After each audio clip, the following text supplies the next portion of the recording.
In the heart of a mountain blizzard, where the world turned white and merciless, Vincent Hale slammed his rusted pickup into reverse. Through the wall of snow that had swallowed the road, he'd glimpsed something that made his soldier's instincts flare. The twisted metal skeleton of a luxury sedan, balanced impossibly on the cliff's edge like a prayer hanging by a thread. He should have kept driving. That was the deal he'd made with himself 3 years ago when he'd buried his team and walked away from everything. The mountain was supposed to be his grave, not his confessional. But Vincent stepped into the freezing gale anyway. Inside the wreckage, steam rose from the crumpled hood, mixing with the metallic scent of blood. A man in an expensive suit, his face a mask of crimson, gripped Vincent's wrist with the dying strength that comes when the body knows it's the last chance. His lips moved, forming words that cut through the howling wind. "Leave me. Take her." The man's eyes, glassy with approaching death, locked onto Vincent's. "Please, don't let Isabella die here."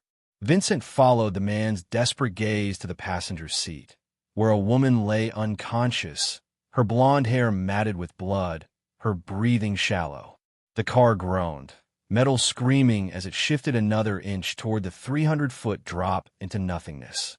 The veteran who had sworn off the world found himself facing a choice that would drag him back into it: honor a dying man's sacrifice or walk away from the only thing he'd been trained to do: save lives. Before we continue, welcome to Brittany Stories. This is the home of powerful, emotional, and unforgettable stories, filled with drama, secrets, unexpected twists, and life-changing moments. Each story is crafted to entertain, inspire, and keep you thinking long after the video ends.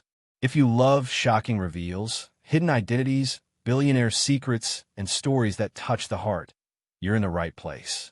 Like our videos, if they move you, subscribe and turn on notifications so you never miss a new story. Vincent's fingers worked on instinct, the muscle memory of 100 extractions overriding the part of his brain that screamed to run. He wedged his tactical knife into the passenger door frame, prying it open with a shriek of tortured metal. The car lurched forward another 6 inches. "Sir, I need you to stay still," Vincent commanded, though he could see the light already fading from Gabriel Alexander's eyes. The man's hand trembled as he released Vincent's wrist. "Isabella," Gabriel whispered again, this time not a plea, but a prayer. Vincent unclipped Isabella's seatbelt with one hand while bracing himself against the doorframe with the other. She was limp, her body a dead weight in designer clothes now torn and stained. He could see the unnatural angle of her spine, the swelling at her neck. Moving her could kill her. Leaving her would guarantee it. The mountain decided for him. The car's front axle snapped with a gunshot crack. Vincent pulled Isabella free in one fluid motion, cradling her against his chest as he threw himself backward into the snow. Behind him, he heard Gabriel's final exhale, a sound of peace, just before the sedan disappeared over the edge with a scream of metal that echoed across the valley. Silence. Then just the wind. Vincent lay in the snow, this broken woman in his arms, and felt the weight of a promise he'd never asked to make. Gabriel Alexander had looked at a scarred stranger and trusted him with everything. That trust, Vincent realized as he struggled to his feet, was the heaviest burden of all. The nearest hospital was 40 miles down a mountain pass that was already disappearing under the blizzard. His radio crackled with static. Emergency services cut off. Vincent looked at Isabella's pale face and made the calculation. She had maybe 2 hours. His cabin was 3 miles through hell, but it was shelter. He started walking. The cabin materialized from the white like a fever dream, its rough-hewn logs barely visible through the curtain of snow. Vincent's shoulders screamed from carrying Isabella's motionless form, but he didn't slow until he kicked the door open and laid her carefully on the worn couch near the wood stove. This place was supposed to be his tomb: 4 walls, a roof, and enough isolation to ensure he'd never hurt anyone again. Now it had become an operating room. Vincent's hands moved through the supplies he'd stockpiled: military-grade med kit, sterilized equipment, antibiotics he'd bought off-grid. He'd learned field medicine in places where screaming didn't bring help, where you either saved your brother or buried him. Those skills had been gathering dust along with his conscience. He cut away Isabella's blood-soaked blouse, cataloging injuries with clinical detachment. Possible spinal trauma, severe concussion, lacerations across her ribs. Her breathing was shallow but steady. That was something. He immobilized her neck with a brace fashioned from foam and duct tape, cleaned and sutured the worst cuts, started in 4-line for fluids. She didn't wake. That was probably mercy. As Vincent worked through the night, the storm hammered the cabin with fury, as if nature itself was angry at his intervention. He'd save her body, but he had no idea what she'd wake up to: a husband dead in a ravine, a stranger's face scarred by violence, a prison of snow and wood. When dawn broke gray and cold, Vincent sat in the corner, his rifle across his lap, watching Isabella's chest rise and fall. He hadn't slept. He couldn't afford to, because somewhere in his gut, the old instincts were whispering that the car crash had been too perfect, the damage too specific. Someone had wanted Gabriel Alexander dead, and they'd probably want to finish the job. Isabella's scream shattered the cabin's silence like a gunshot. Vincent dropped the firewood and crossed the room in 3 strides, but stopped short when he saw the raw terror in her eyes. She was backed against the couch's arm, her body rigid despite the pain it caused, staring at him like he was the monster under the bed-made flesh. Don't touch me." Her voice cracked, hoarse from disuse. Vincent raised his hand slowly, the way you'd approach a wounded animal. "Ma'am, you're safe. You were in an accident. I brought you here to... Where's Gabriel?" She tried to stand, cried out as her legs buckled. "Where's my husband?" The question Vincent had been dreading. He crouched down, making himself smaller, less threatening. "Mrs. Alexander, I need you to listen. The car went over the cliff. I got you out, but your husband, he didn't make it. I'm sorry." The words landed like physical blows. Isabella's face crumpled, then hardened into something sharp and desperate. "You're lying. You're one of them. They sent you to finish." She gasped as pain lanced through her spine. "I'm not whoever you think I am." Vincent kept his voice level gentle. "Your husband's last words were, 'Leave me. Take her.' He begged me to save you. So that's what I did." Something in Isabella's expression shifted. "He said that." "Yes, ma'am. He loved you enough to let go." Tears carved tracks down her dirt-smudged face. Vincent stood, giving her space to grieve, and moved to the kitchen area. He returned with water and pain medication, setting them on the table within her reach, but not forcing them on her. "My name's Vincent Hale. This is my cabin. The storms cut us off from the outside world for at least 3 days, maybe more. You've got spinal trauma. You can't walk yet. But you're alive, and I intend to keep you that way." Isabella looked at this scarred man with the soldier's bearing and the surprisingly gentle hands, and something in her broke open. "He knew," she whispered. "Gabriel knew they were coming for us. He was trying to get us to safety." Vincent's jaw tightened. "Then you'd better tell me who they are, Mrs. Alexander. Because if your husband was running from someone, there's a good chance they're still looking." Over the next 2 days, as Isabella's strength slowly returned and the blizzard raged, she told Vincent everything. Gabriel Alexander wasn't just wealthy. He was dangerous to powerful people. He'd built his fortune on ethical principles in an industry built on exploitation, and he'd recently discovered that his own board of directors was embezzling millions through offshore accounts linked to weapons trafficking. He was going to expose them, Isabella said, her voice gaining strength as she spoke. "We had copies of everything: transaction records, emails, wire transfers. Gabriel was going to turn it all over to federal prosecutors. We were driving to a safe house when they ran you off the road." Vincent finished, staring into the fire.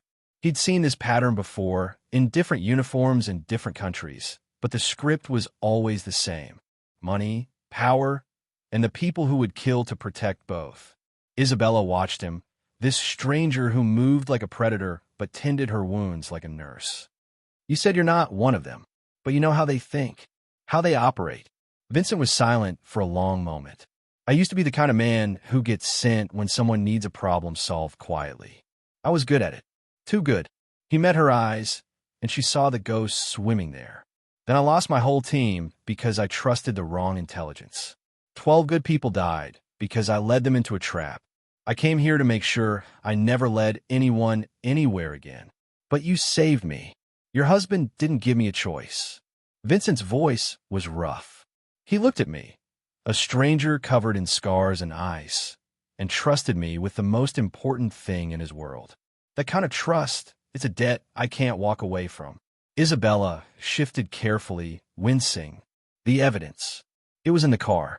Then it's at the bottom of the ravine, buried in snow. No. A small, fierce smile crossed Isabella's face. Gabriel was paranoid. He had backups.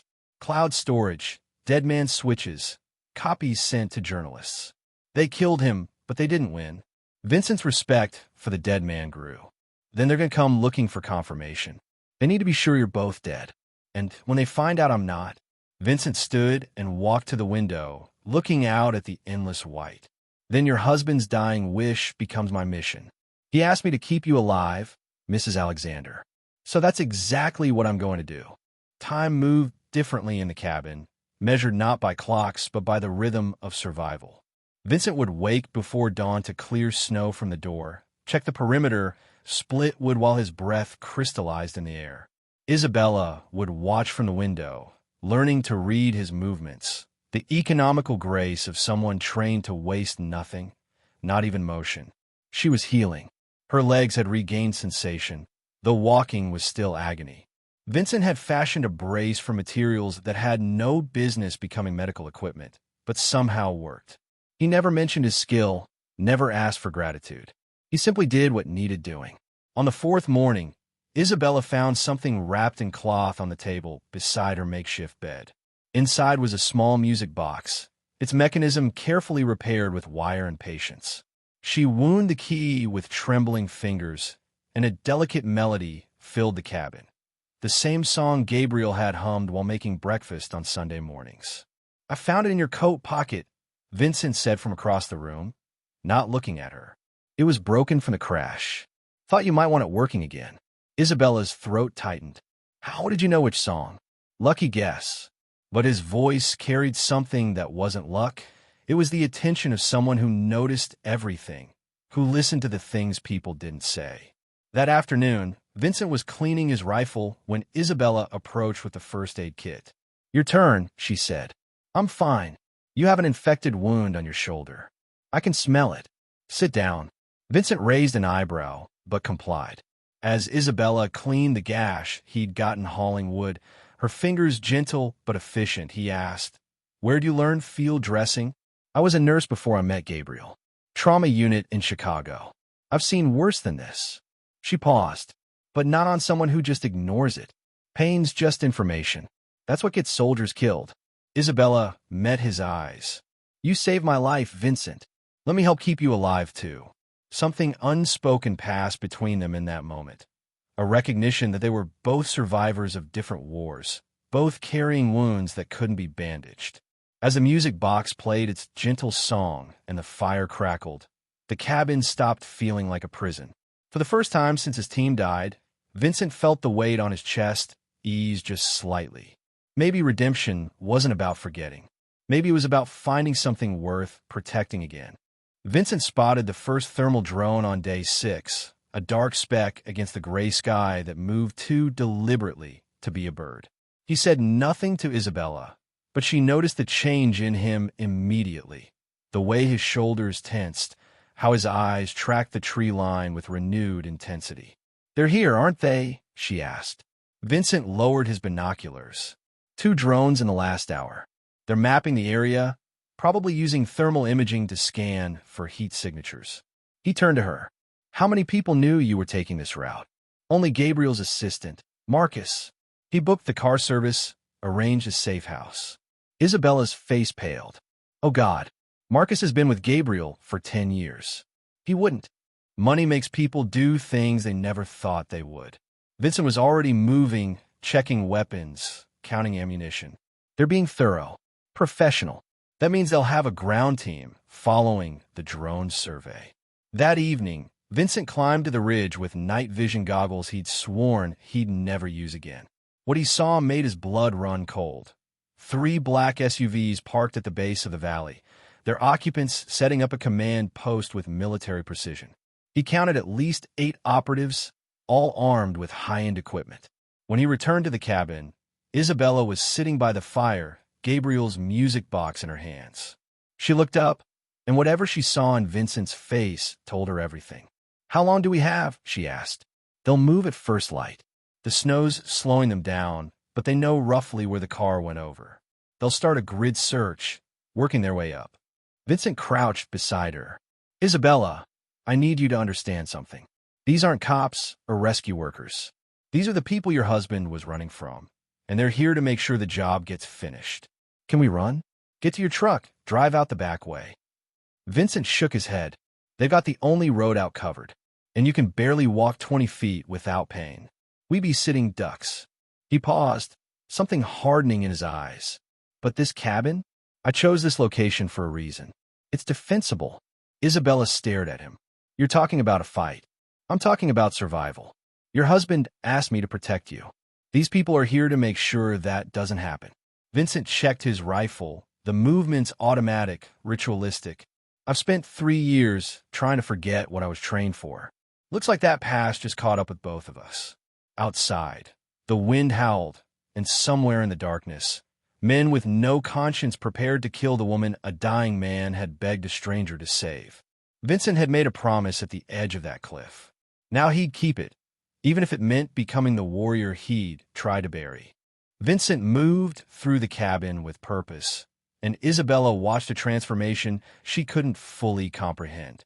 The quiet, damaged man who repaired music boxes disappeared, replaced by something colder, more precise, a weapon with a conscience. "I need you to listen carefully," Vincent said, laying out a map of the area on the table. "The cabin's built into the hillside here, with rock behind and above us. Only 3 approach vectors, front, and these 2 flanks through the trees. I've got tripwires set at the perimeter, noise traps in the snow. Anyone coming up here won't do it quietly. You planned for this." It wasn't a question. "I planned for everything."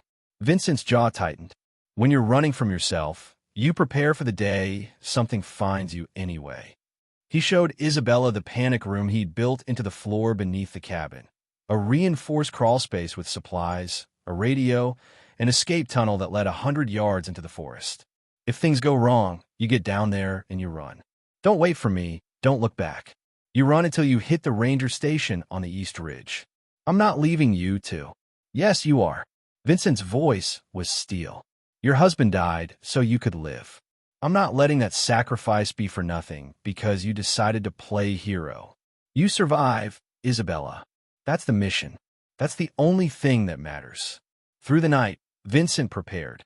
He set additional traps, created firing positions, reinforced the cabin's vulnerable points with whatever materials he could salvage. Isabella helped where she could, her nurse's training useful for organizing medical supplies, preparing for casualties. As dawn approached, Vincent sat cleaning his weapons with meditative focus. Isabella watched him from across the room. You said you lost your team because you trusted bad intelligence, she ventured. Is this you trying to save them? Vincent's hands stilled. They're dead because I wasn't good enough. Because I believed someone I shouldn't have, and I led 12 people into an ambush. He looked up, and Isabella saw the raw wound in his eyes. I can't save them, but maybe if I save you, it'll mean that not everything I touch turns to ash. You're not broken, Vincent. You're just hurt. There's a difference? Yes. Isabella moved closer, despite the pain. Broken can't be fixed. Hurt can heal. You wouldn't be doing this if you were truly broken. You wouldn't care. Before Vincent could respond, the first tripwire alarm sang through the morning air, a tin can rattling on wire, echoing across the snow. Vincent was on his feet instantly, rifle in hand. They're here. Get to the panic room. Now. Isabella moved toward the floor hatch, then stopped. Vincent, make them regret coming here. The warrior who had tried to die on this mountain smiled grimly. Yes, ma'am. The first shot shattered the cabin's window at 0600 hours, a precision round that would have taken Vincent's head off if he hadn't already been moving. He returned fire from a side angle, dropping one operative before disappearing into the cabin shadows. Alpha Team, Target is armed and trained.